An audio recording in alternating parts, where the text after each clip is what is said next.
Hi everybody, my name is Rebecca and I am a pelvic floor physical therapist and the owner of Ladybird Physical Therapy, which is a clinic in Austin, Texas that specializes in pelvic health. And furthermore, we specialize in helping pregnant and postpartum people manage pregnancy pains, prepare for birth, and recover postpartum. And today I'm here to talk about something that might feel a little bit unrelated to the pelvic floor, but I swear that it's not. And I think by the end of this 4 or 5 minute video, you should have a really good idea of why that is. And I will stick to the time now that I named it. So today I am here to talk about feet. I'm here to talk about feet, and I'm here to talk about the changes that happen in your feet during pregnancy, why they happen, and what that means for your pelvic floor.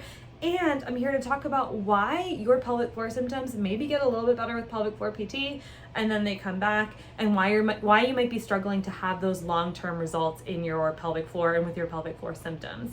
So during pregnancy, we have increased relaxin, which is that loosey-goosey hormone that is typically way too overblamed for conditions like pubic symphysis pain and SI pain and even foot changes, but it's a factor. And then we also have weight gain, right? We have the increased weight of carrying the baby, the placenta, the increased fluid that comes with pregnancy. Those two factors together lead to often a widening and a flattening of the arch of the foot. So if you've had to go up a shoe size after having a baby, that may be why. That's often why. Now, what matters to us through the lens of the pelvic floor is that the position of your foot plays a huge role in the positioning of the rest of your leg. The position of your foot impacts the position of your knee and the position of your hips, and thus impacts your pelvic floor. And I'm going to make sure that you really understand why. So let's take a look first. I think that I can set this up in the right position. Okay. That's pretty good. Okay. So if you look at my feet right now, I'm standing with my feet in a pretty neutral position for me. I'm a little bit flat-footed at baseline, but this is fairly neutral. If I let my arch drop, watch my knees and my hips. All right, I'm going to do that one more time. If you watch me drop my arches, so all I'm doing right now is I'm letting my arch go flat. Look at my knees and my hips. So what you're seeing is my knees are knocking together, right? They're turning a little bit inwards and they're coming together, and my hips are internally rotating. So I'm getting added stress on the inside of my ankle, the inside of my knee, and I'm internally rotating at the hips. Now, how does this impact our pelvic floor? Let's put you back. This plays a huge role and a huge impact on our pelvic floor. So your femur attaches into your acetabulum. It attaches directly into your pelvis. And your pelvic floor might not attach directly into your femur, but a lot of muscles that support your pelvic floor do, like your glute med and min, like your psoas, a lot of your adductors. A lot of these muscles attach directly into the femur. Your pelvic floor also does have muscles that contributes to rotation in the hip bone, in the hips. So what happens when your hip is sitting in internal rotation because your feet are flat, so you're holding that position consistently, right? This is long term.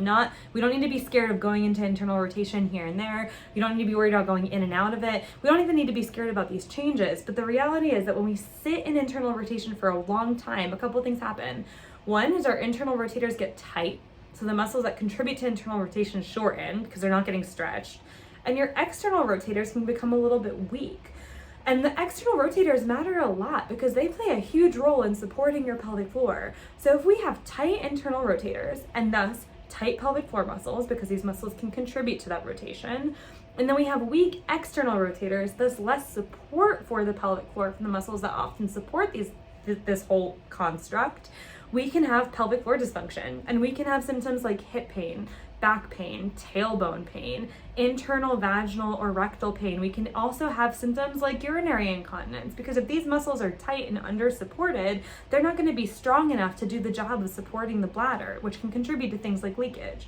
So this chronic internal rotation can be causing all of these symptoms, and oftentimes what I see is people address this. They address the pelvic floor tension, they address the glute weakness, they address the symptoms that are resulting from that chronic positioning. But if you're never addressing the feet, if you're never looking at why you're sitting in that position long-term anyways, it's gonna keep coming back. So you'll get short-term benefits, you'll get short-term improvement, and then maybe when you go up a level, your symptoms will start to talk to you again. Or maybe you'll feel better after PT for a couple weeks, and then your symptoms will start to talk to you again.